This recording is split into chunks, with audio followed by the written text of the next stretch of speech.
Vi pasar la muerte por los ojos de mi padre cientos de veces, pero nunca lo había visto de rodillas. Las cosas estaban sucediendo muy rápido. A solo 2 años de terminada la guerra del Chaco, que fue del 32 al 35, la revolución ya había tenido su apogeo y había sido derrocada. Otra vez se vivían tiempos de incertidumbre en el Paraguay. En ese momento estábamos lejos, más bien en el monte. Hacía varios meses que nos habíamos instalado ahí, porque por la revolución febrerista del 36, y siendo él ex soldado, le habían otorgado 8 hectáreas para adquirir de modo accesible, y eso lo había marcado. Nunca había entendido al Estado como algo que le pudiera traer un beneficio real, más allá de las promesas de orgullo por servir a la patria. Así que ahí nos llevó, a mí y a 3 de mis hermanos. El mayor, Miguel, ya se había ido. A mi madre y su hermana, 2 de mis otros tíos, más 7 perros y hasta las gallinas. Ya desde chico lo admiraba, a mi viejo Juan José Cabral, hijo de una correntina y un salteño que por algún motivo habían ido a parar a Asunción. Era terco y perseverante, y siempre estaba entero. Nunca lo vi fumando o bebiendo de más. Era ocurrente, alegre y un tanto riguroso cuando se trataba de defender la verdad, o lo justo, mejor dicho. La vez que más lo adoré fue cuando vino a la escuela a contarnos de la guerra. Fue bien a finales del 35. El país ya se caía a pedazos, por más que hubiéramos ganado esa guerra canalla, como la llamaba él. Tengo grabada toda la imagen. Pidió permiso, tranquilo y se acomodó en una silla pero al fondo. Todos los otros padres que habían venido a hablar se habían quedado parados junto al maestro, o sentados de lado sobre el primer escritorio. Solo cuando el maestro le dio la palabra, el papá de Sisto, que estuvo en la guerra del Chaco, dijo, y se me infló el pecho. Recién ahí comenzó a contar. Me acuerdo del sonido de todas las cabezas volteando atentas por primera vez al otro lado del salón. Ya en el 32 lo habían llamado al frente cuando recién empezaba la cosa. Cuando se fue, yo tendría 4 años.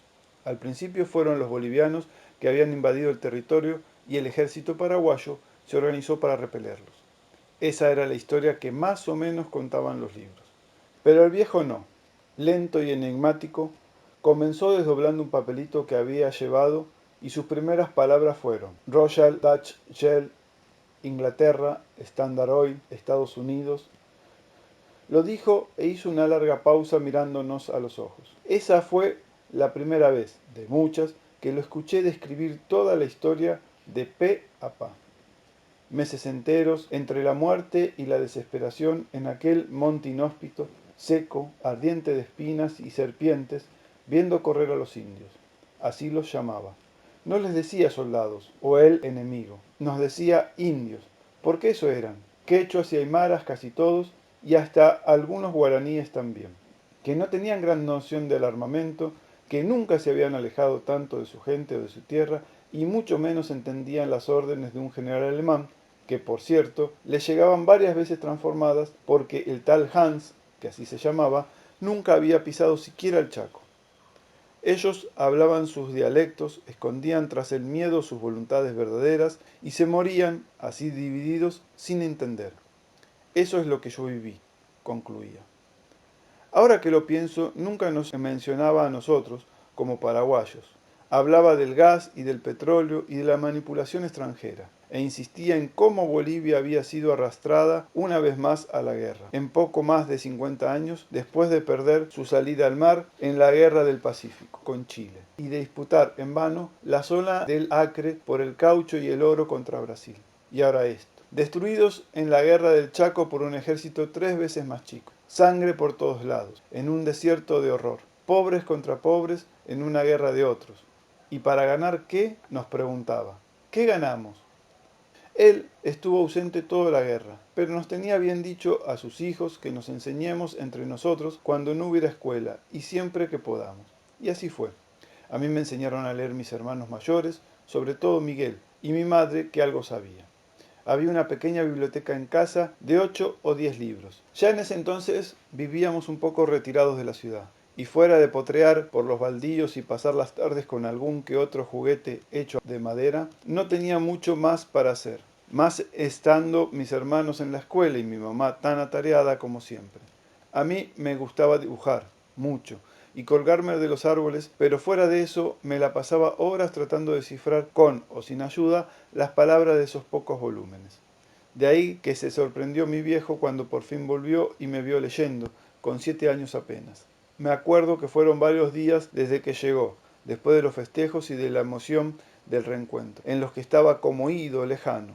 Siempre parecía disfrutar que le leyera alguna palabra, una oración entrecortada, como sea. Y me escuchaba, sí, pero lo mismo parecía también quedarse como reviviendo imágenes, o quizás conteniéndolas, teniéndolas a raya. Con eso, yo creo que pasó bastante más de un año, hasta que me contó lo del Pilcomayo. Fue de pronto, estaba, como ya era de costumbre, pasando el tiempo conmigo, esta vez ayudándome a leer un mapa y me lo marcó con el dedo. Este es el río Pilcomayo. Aquí me terminé de convencer de que para ellos no valemos nada. Para los que mandan, digo, me aclaró ante la mirada atenta y un tanto desconcertada de ese nene que yo todavía era. Eso pasó en un momento de la guerra en que ninguno de los dos ejércitos daba para más, me dijo. Estábamos espantados de la cantidad de muerte regada por todos lados, de ambos bandos, aguantando en las trincheras a que el tiempo se terminara. Y en eso nos enteramos que en Bolivia había habido un golpe de Estado, se había caído el gobierno. Entonces, sin darles respiro, ahí mismo nos mandaron por la zona de El Carmen a dar el toque final. Más de 12.000 hombres había desconcertados, rajándose para donde podían, sin ningún sentido.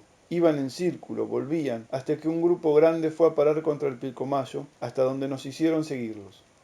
Ahí lo vi a mi teniente disparar al aire, riéndose, el muy sorete, solo para asustarlos más, cosa que no hacía falta, porque el pavor que tenía esa gente se veía a la legua. Huían en tropel como animales desbocados a los que se traga el río, así sin esfuerzo. Más de 200 fusiles abandonados junté esa tarde, mientras un manto de cuerpos inertes, vacíos, iban cubriendo el agua. Esa historia nunca se la escuché frente a otra gente, y menos frente a mamá. Quizás la compartió a mis hermanos mayores, pero lo que yo recuerdo es que cuando quería que le prestara atención en medio de algún barullo o entredicho subido de tono, usaba la frase a río revuelto, y con eso terminaba el tema. Y era como una advertencia directa para mí, un resumen perfecto de la historia, para que me despabile, mire a mi alrededor y piense con claridad. Un código importante entre los dos que ya no me pude olvidar. Esa tarde se apareció con un diario, cosa que pasaba cada tanto. Se los traían los amigos viajantes que venían de la capital. El sol comenzaba a apretar y lo vi irse junto a un lapacho en la parte posterior de la casa a leerlo. Pero a mitad de camino se paró, quedando tieso, súbitamente. Yo lo miraba desde el corral de las gallinas, lo tenía de costado, por eso él no me veía. Su cara se transformó en segundos, una expresión de dolor seco, paralizado, y ahí nomás cayó al suelo, de rodillas, tomándose el rostro dejando caer desprolijamente las hojas. Cuando fui a ayudarlo, se levantó despacio, siempre en silencio. Miraba la nada esquivando mis ojos con los suyos ya húmedos.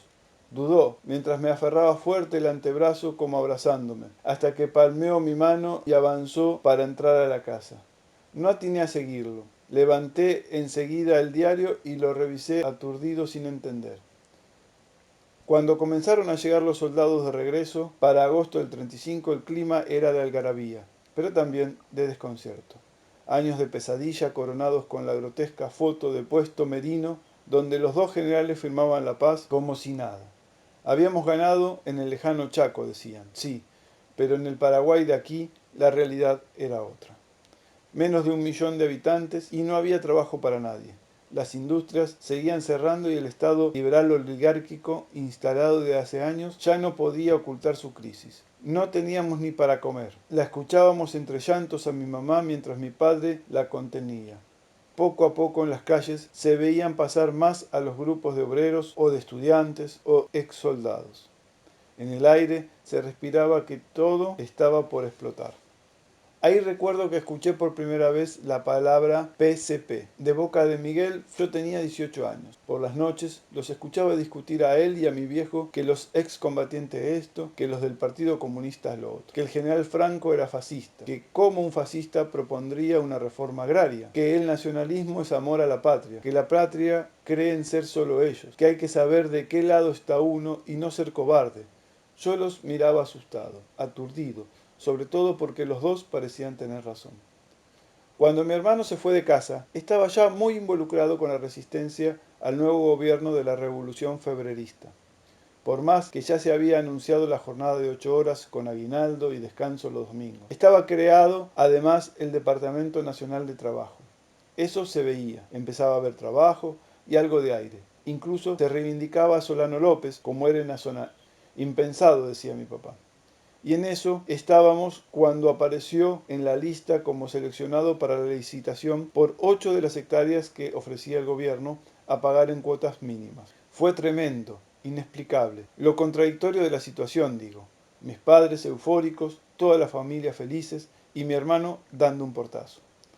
Y eso fue todo. Desde la mudanza y durante toda la adaptación a la nueva vida, la ausencia de mi hermano era un tema del que no se hablaría más. Estábamos felices, sí. Teníamos nuestra propia tierra, nuestra casa, pero en contraposición se veía que el ambiente general no mejoraba. De hecho, con el pasar de unos pocos meses, se pondría mucho peor. Un gobierno que parecía estar de nuestro lado, como decía mi viejo, comenzó a ir en la dirección opuesta, sin justificación aparente. Comenzaron las huelgas y enseguida se cerró la central de trabajadores y ser comunista se volvió ilegal. Comenzó la represión a estudiantes, las persecuciones a otros partidos. Y, como te digo, en menos de 2 años estábamos otra vez en el mismo punto de partida. Porque otra vez, con una revolución, aunque ahora sin tiros, los militares sacaron al general Franco y volvieron a poner a los liberales en el poder. Otra vez la oligarquía contra el pueblo. Y nosotros, como en el medio, en nuestro oasis, viendo cómo todo alrededor se nublaba. Lo que siguieron fueron meses tristes y difíciles. Quedamos más bien aislados en la vida del monte, a la que faltaba mucho para que pudiéramos acostumbrarnos. De Miguel no supimos mucho más allá de alguna carta que le hacía llegar a mi mamá y que ella me compartió a escondidas. Las escribía desde Argentina o de alguna asamblea de la Federación Juvenil Comunista, quién sabe de dónde. Ahí nos contaba un poco de él, o más bien lo que estaba haciendo. No sabíamos de qué vivía o dónde, pero citaba mucho a un tal Félix, líder de su agrupación, y decía que nos extrañaba y que volvería cuando vencieran. Estaba seguro de que vencerían. En el 36 ya se había desatado la Guerra Civil Española y Alemania e Italia apoyaron a Franco. Al Franco de España, no al paraguayo. Me acuerdo que me costó mucho en ese momento entender esas historias en paralelo y esas diferencias. No entendía qué era el fascismo. O lo había escuchado, sí, en frases de discusiones, pero ignoraba por completo de lo que se trataba en realidad. Para mí era lo mismo que nacionalismo o algo así. Supongo que bastante tenía ya decidiendo si estaba de acuerdo con mi papá o con mi hermano en las cuestiones propias, que ya de por sí eran indescifrables para mí, como para terminar de comprender todo eso. Pero lo que sí me acuerdo, que me ayudó a juntar un poco más todo, fue un cuadro, una pintura. Guernica era el nombre. Lo vi por primera vez en un diario, una foto poco nítida que no llegué a entender, y por eso recurrí como siempre a mi viejo, para que me la explicara. Él me leyó la página entera y me fue envolviendo en el relato donde resonaba la palabra bombas, las palabras objetivo militar, las palabras blancos civiles, la palabra imperio, la palabra Hitler. Y luego Picasso. Chasqueó los dedos para hacerme volver en mí. Así se llama al pintor. Recuérdalo. Si te esfuerzas, un día llegarás a tener su talento. Terminó sonriendo. Apareció Félix Agüero, decía el encabezado. El joven dirigente de la FJC, con 19 años de edad, fue hallado muerto. El mismo había sido secuestrado junto a otros 3 jóvenes, aún no identificados, el 27 de septiembre último, y fue hoy encontrado flotando atado de pies y manos en el río Paraguay.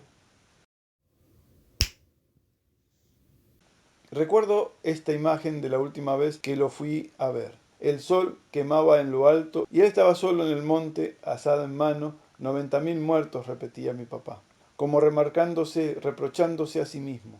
Hablaba solo, abiertamente mientras trabajaba la tierra, insistiendo a destiempo en alguna respuesta, alguna vez retrucada a Miguel. Por eso ahora cultivamos la tierra, le explicaba. Cultivamos la vida, es lo que tenemos que hacer. Se decía entre dientes, secándose la frente, tragando la impotencia. ¿Cómo se hace para resucitarlo, para devolverlo de algún modo a la vida?